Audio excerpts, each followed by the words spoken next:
बीते 4 महीने में देश भर में जितने ओपिनियन पोल हुए हैं उनको एक साथ एक जगह उनका निचोड़ क्या कह रहा है वो आपके सामने पेश कर रहे हैं। शाम को 5 बजे पहले चरण के लिए प्रचार थम जाएगा और उसके बाद कोई भी ओपिनियन पोल नहीं दिखाया जा सकता चुनाव आयोग के आदेशों के मुताबिक।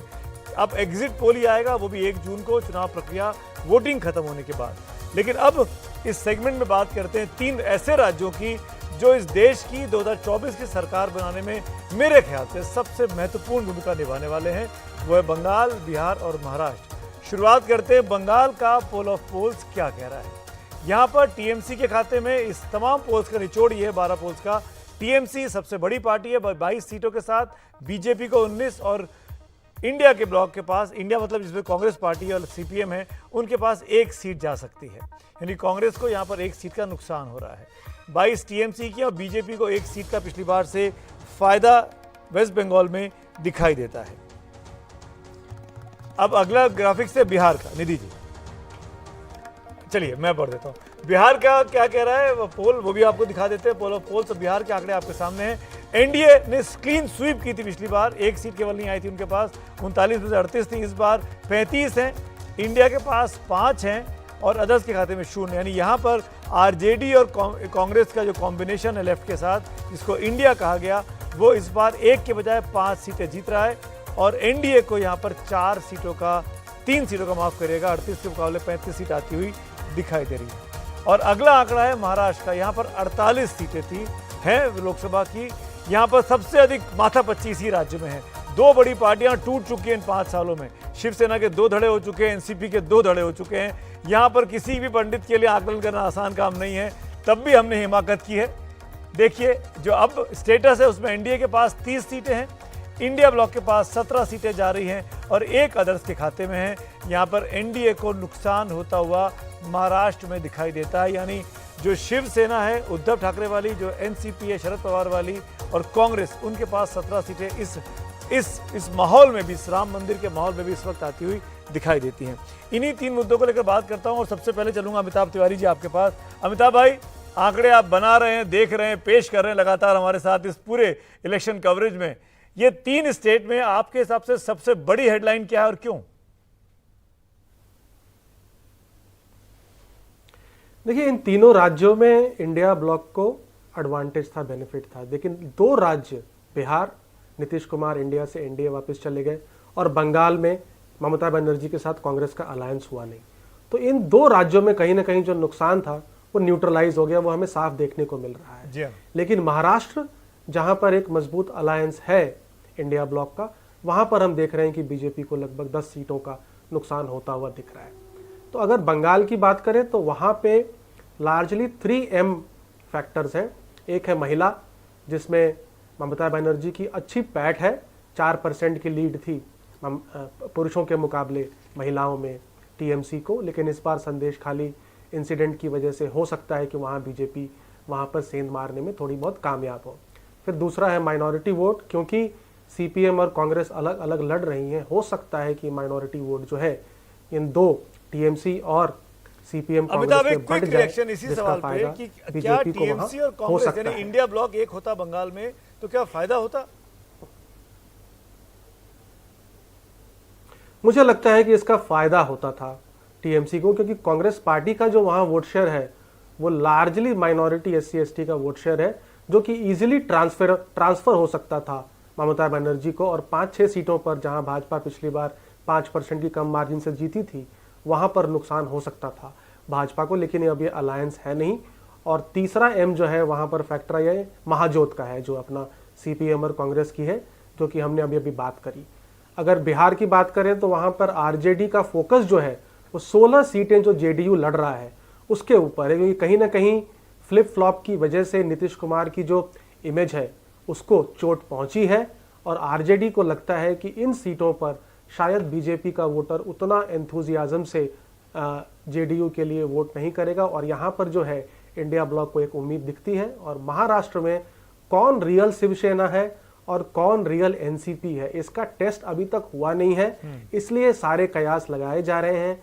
जिसके पास ट्रेडिशनल वोटर और सपोर्टर्स का समर्थन होगा उसको यहाँ पर एडवांटेज होगा जनरली, क्योंकि regional parties family based parties होती हैं, तो ठाकरे परिवार यानी उद्धव ठाकरे के साथ हो सकता है कि ज्यादा समर्थन हो, बिल्कुल। और भारत को ट्रेडिशनल जिस वोटर्स तरह का, से एक और इमोशनल शरद पवार के साथ भी हो सकता है। बिल्कुल भावनात्मक तौर पर वोट करती है, तो जो सेंटिमेंट है शिवसेना को लेकर, एनसीपी को लेकर, क्या रहेगा वाकई में जब मतदान होगा तब दिखेगा। लेकिन जिस तरह से पश्चिम बंगाल की बात करें, हिलाल, अगर मैं आपके पास आऊं, और वेरी इंटरेस्टिंगली जिस तरह से अमिताभ ने महिला, माइनॉरिटी और महाजोत की 3 एम्स की बात की है, हिलाल आपका क्या आंकलन, क्योंकि देखा जाए पश्चिम बंगाल में सबसे पहले एक तरह से इन चुनावों के लिए जंग शुरू हो गई थी। ममता बनर्जी और ने आरोप लगाया केंद्र पर भ्रष्टाचार के खिलाफ, बीजेपी ने कहा कि हमने कार्रवाई वहां पे की है, ममता बनर्जी का आरोप था केंद्रीय एजेंसियों का। तो जो बंगाल है उसको लेकर आपका क्या आंकलन, जिस तरह से बीजेपी ने लगातार वहां पर रैलियां की हैं, संदेश खाली का मामला हो गया, कितना नुकसान टीएमसी को होगा संदेश खाली का जिस तरह से मामला सामने आया, आपका क्या असेसमेंट है? हाँ, देखिए, मोटी बात बंगाल के विषय में वो ये है कि अगर हम भाजपा के मतदाता को देखें तो भाजपा के 3 तरह के मतदाता होते हैं। एक जो उसका कोर वोटर होता है, दूसरा जो सिंपैथाइजर होता है, और तीसरा फ्लोटिंग वोटर होता है। यूपी में, बिहार में और मध्य प्रदेश में जो नॉर्थ का बेल्ट है, वहां पर बीजेपी का जो कोर मतदाता है वो अच्छी तरह से स्टेबल्ड है। लेकिन बंगाल में बीजेपी अब उस प्रक्रिया में है जहां पर कि उसको अपना कोर मतदाता बनाना है। तो ये प्रक्रिया जो है, ये आरएसएस का एक बहुत बड़ी भूमिका रहती है, और जिस तरह से कैंपेन हुआ है, उस कैंपेन ने कहीं ना कहीं पर भाजपा को ये एडवांटेज दिया है कि वो वहां पर अपने कोर मतदाता को स्थापित कर सके।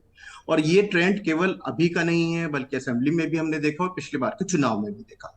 तो एक बात तो ये है, और दूसरी बात ये है कि जो बंगाल है, बंगाल में शिफ्ट्स जो होते हैं, पॉलिटिकल शिफ्ट्स जो होते हैं ग्राउंड पर, ग्रास रूट के लेवल पर, वो बहुत दिलचस्प होते हैं।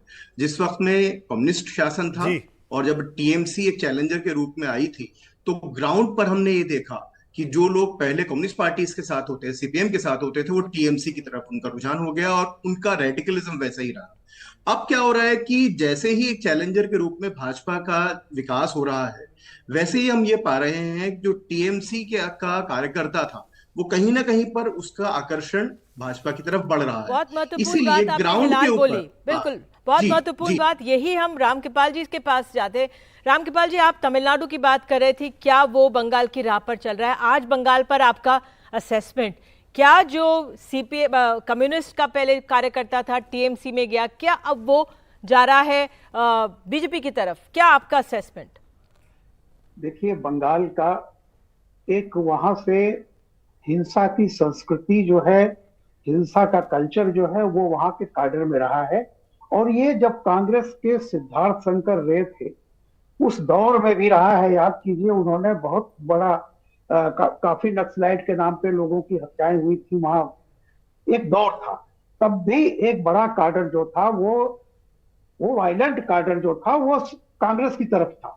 वो सीपीएम धीरे धीरे वो सीपीएम की तरफ आया और एक लंबे दौर तक सीपीएम ने राज किया। वही काडर है, वही काडर फिर टीएमसी की तरफ आया, और निश्चित रूप से बीजेपी भी जाएगी तो वही काडर होगा। लेकिन एक फर्क पड़ता है, सिद्धार्थ शंकर रे की जो नीति थी वो हिंसा को बढ़ाने वाली थी। सीपीएम की भी जो नीति थी उसमें होता यही था कि सत्ता बंदूक की नाली से निकलती है। और टीएमसी की जो रहा, ममता बनर्जी की जो भाषा रही, सारी चीज, तो जो इनके लीडर्स रहे वो ऑलरेडी एक तरह से वो मिलिटेंसी को एक तरह से अघोषित रूप से उसको बढ़ावा देते रहे। कल को अगर बीजेपी जाती है, डिपेंड करेगा उसकी लीडरशिप पर कि वो किस तरह से।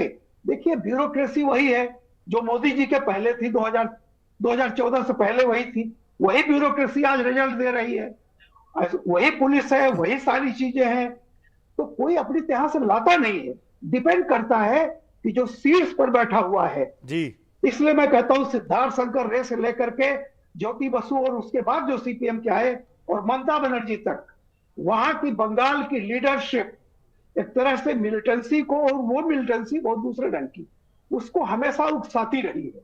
ये वहां के कल्चर में है। जब सत्तारूढ़ पार्टी वहां के राजनीतिक कल्चर में, टू बी प्रिसाइज, कल्चर तो उनका बड़ा शुभ सभ्य शालीन, और रविन्द्रनाथ ठाकुर वहां से आए, ऐसा मैं आऊंगा। मैं रामकुमार जी आपकी बात काट नहीं रहा हूं, मैं आपकी बात काट नहीं रहा हूं, मैं अपनी बात कह रहा हूं।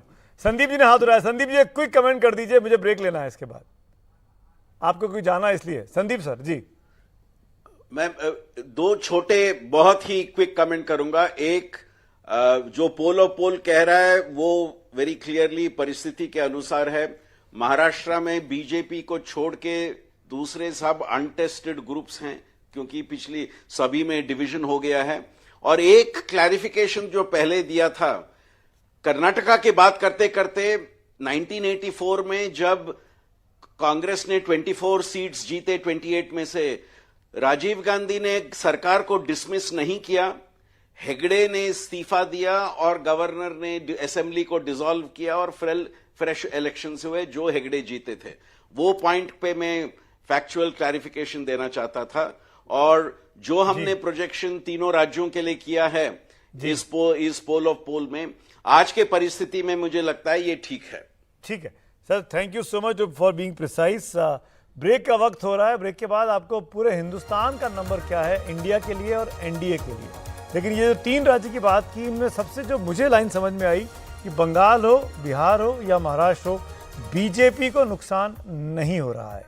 पोल ऑफ पोल्स कम से कम ये कह रहा है 2019 के मुकाबले जो आंकड़े आए हैं उसमें बीजेपी के अलाइज के हिस्से में नुकसान ज़्यादा है, खासकर महाराष्ट्र में, क्योंकि उद्धव नहीं है उनके साथ और शरद पवार नहीं है उनके साथ उस सो कॉल्ड अलायंस में।